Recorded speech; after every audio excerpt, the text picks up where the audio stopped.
Welcome back. If you've just joined us, you're watching the news at 10 on Channels Television, coming to you live from Lagos. So round of our top stories. 2018 FIFA World Cup begins in Russia with 32 teams and more than 80,000 soccer fans attending the opening of the planet's biggest football event. Federal government moves to encourage growth of small and medium-scale businesses with the launch of the South-South Innovation Hub in Edo State. Former Secretary to the Government of the Federation, Babachir Lawal, breaks his silence on grass-cutting contract scandal, insists he's innocent. And fresh trouble for America's President Donald Trump as New York Attorney General sues Trump, his children and foundation for alleged extensive law-breaking.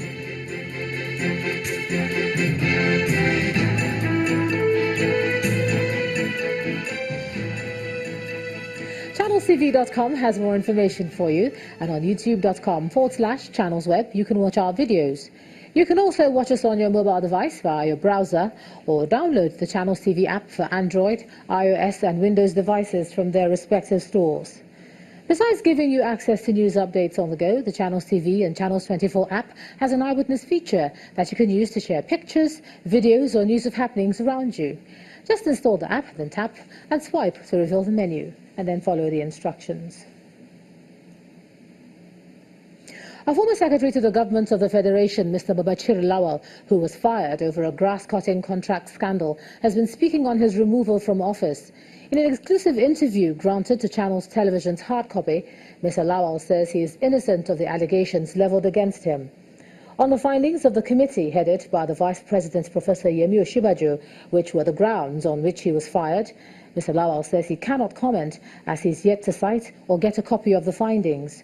When asked for how he felt about the EFCC's investigation, Mr. Lawal says he's happy because he knows he'll get justice.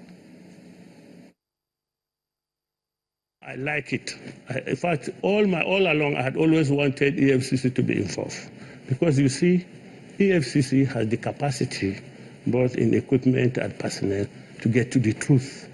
And they are expected to be impartial. They are not politicians. They have no motive except to get to the truth. EFCC, for example, will find out whether my letters of resignation to Corporate Affairs Commission and to my lawyers was true. EFCC will find out whether I was still a signatory to the accounts. EFCC had the means to find out. So it's not like somebody that shows signing that will say, I was still signing checks. Whereas it has no proof whatsoever. But some people have accused the EFCC of even being too slow on your matter. It took a while for the EFCC to invite you on the matter. And people feel that you have said on this program that you have access to the president. Some people feel that the EFCC is slow because you're still friends with the president. That's the thinking. Yeah, so because of that, I will not have justice. If the president were my brother, wouldn't mean we cease to be brothers because I'm being investigated by EFCC. Relationship break because of the false accusation of fraudulent people against an innocent man. For more on this exclusive interview, please watch hard copy on Friday at 8:30 p.m. on all our platforms. 8:30 p.m. is the time. The program is hard copy. For more on this exclusive interview. President Muhammadu Buhari is asking Muslim faithful in the country to ensure that they put to practice the lessons and virtues of Islam beyond the fasting season. In his Salah message to mark the end of the fasting period, President Buhari asked Muslims to reflect on the importance of the season in becoming good ambassadors of Islam at all times. According to the President, quote, "Religion should be the moral compass for all believers in their public and personal lives," adding that if people allow the teachings of their religions to influence their conduct, then problems such as corruption, which diverts public funds to private pockets, would have been eliminated in the society, end of quote. The President insists that it's impossible to separate morality from religion, and removing this connection encourages corrupt leaders and other exploiters to commit atrocities against the society. Now, he also thanked Nigerians for their patience, gave them the assurance that their sacrifices will not be in vain, and added that reforming a country that was pushed into near decay on the account of corruption, it comes with teething pains. Let's take a look at politics now. A former governor of Ondo State, Dr. Olusegun Mimiko, has officially announced his return to the Labour Party, the political platform in which he governed the southwestern state for almost 8 years. But his defection to the Labour Party is now a subject of controversy between the two factions within the party and the leadership of the Nigeria Labour Congress. Former Governor Olusegun Mimiko arriving at the Civic Centre in his hometown, the headquarters of Ondo West Local Government of Ondo State, where thousands of party leaders, members as well as loyalists of the former governor are gathered to welcome him back to the Labour Party.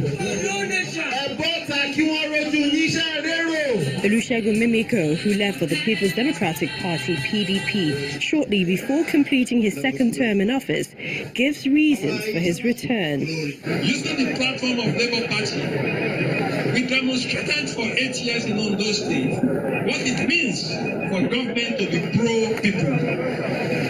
It is our hope moving forward that working within Labour Party and hand in hand with other Nigerians of like mind, we will begin to sharpen the ideological divide in Nigerian politics with a view to mainstreaming the welfare and the interests of the masses of our people. His return is pleasant news to the national leadership of the party, who are stretching arms wide to receive him. The Labour Party is elected by the Social Democrats, like Dr. Mimiko, who through his sterling performance as governor mainstream people-oriented governance and pro-poor policies, programs that project is returning to add value to our party.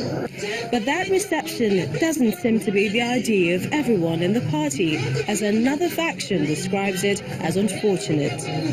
It has indeed come to our knowledge the moves by the immediate past governor of Ondo State, Dr. Olusegun Mimiko, to return to the Labour Party.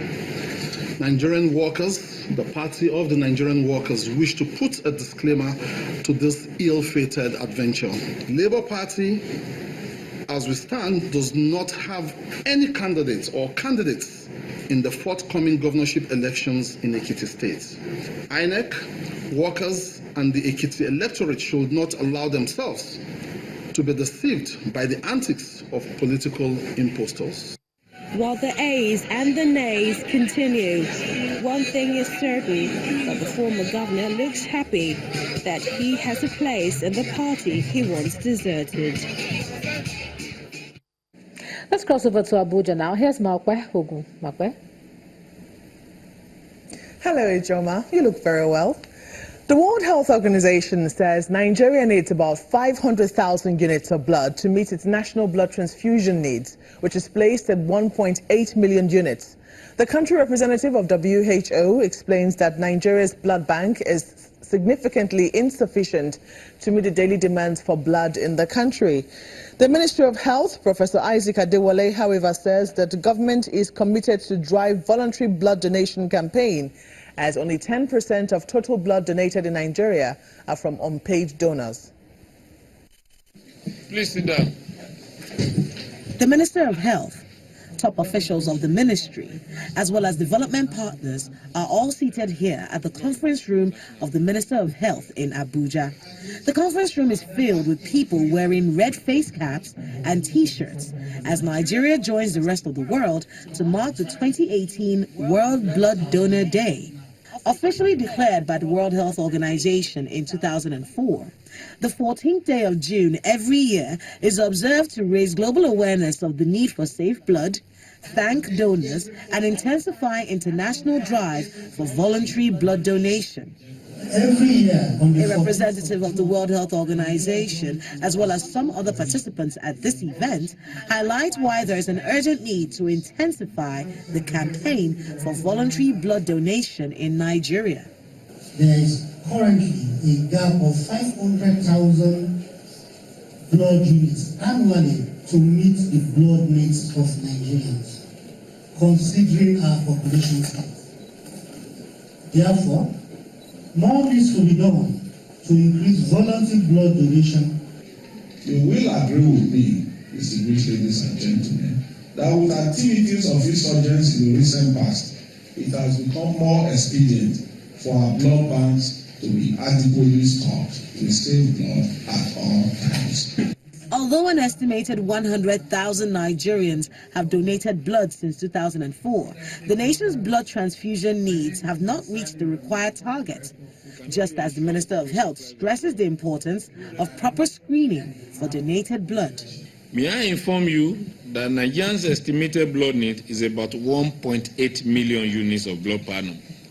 Permit me to point out that the transfusion of blood and blood products has been of tremendous help in saving millions of lives. Nevertheless, we must not overlook the challenge of transmission of serious infections, including HIV and hepatitis. World Blood Donor Day is one of the World Health Organization's 8 official global public health campaigns aimed at promoting healthy living. It is hoped that the campaign for voluntary blood donation will yield its desired results. And it's some tragic news coming in from the northwest of the country, as suspected cattle rustlers have killed at least 10 people in a raid on 2 villages in the Birnin Magaji area of Zamfara State. The attack, which has been confirmed by the Zamfara State Commissioner of Police, Mr. Kenneth Ibrimson, is believed to have been a reprisal following the killing of a suspected rustler by local vigilantes. Mr. Ibrimson says the armed bandit had stormed the villages after they reportedly went after the local militia members who allegedly killed the suspected rustler at a market. About 23:00 hours, we got information that Fulani bandits from local forest in Katsina State came and attacked 2 villages. One of them called Wanke and the other one called Oho, OHO, and killing 7 and 3 respectively in these communities. So you have to follow up and try to see if we can trace the bandits up to the boundary of Katsina State. And before we know, they have receded back into that very dangerous and wild forest. But what we had to do was to beef up security. Our tactical teams such as counter-terrorism and the mobile unit moved in with other sister security agencies to beef up security and embark on fear reduction patrols. In the southeast, some communities in the 3 senatorial districts of Anambra State can now heave a sigh of relief with the ongoing construction work in various places targeted at guarding against flood and erosion. Governor Willie Obiano is also asking contractors handling the projects to hasten the completion, while those that require asphalting have been told to begin immediately.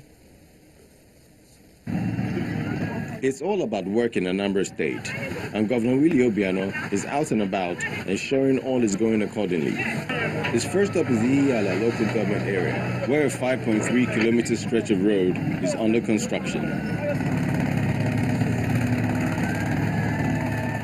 This project had at one time been disrupted by erosion, but the contractors were able to put the threat under control. Governor Obiano restates the value of the road. This road is important. Apart from facility, we have the medical school and engineering faculties here actually, and there's also agrarian. You can see the greenness of the vegetations here, So the road will help the farmers to bring their produce to the market, The inspection team then moves to Anambra Central, where excavators can be seen leveling a hill for the 4.8-kilometer road. The site manager brings Governor Obiano up to speed with the latest developments. In as much as we are facing this hill as an hindrance, we'll make sure we cut it as much as possible and join the runoff, so that at the end of before the rainy season sets in properly, we'll be able to pass here and the community members will sleep peacefully. The tour is completed with a visit to Igwe Idigo Road in Aguleri, which is the governor's hometown, and he is well received. Like the other projects, Governor Obiano gives the assurance that the completed road will open up business activities in the area. I am pleased with what I have seen. We will construct the road all the way to the market. The benefit of this road is too enormous. I must tell you, Willie is working. Governor Willie Obiano's objective is to ensure residents of Anambra State are comfortable. And from the look of things, the drive towards making Anambra State an envy of others. When the News at 10 returns, Avian Offshore and Partners build first buoy ever in Nigeria to improve economic activities in the oil and gas sector. That's on Business News. Do join us again.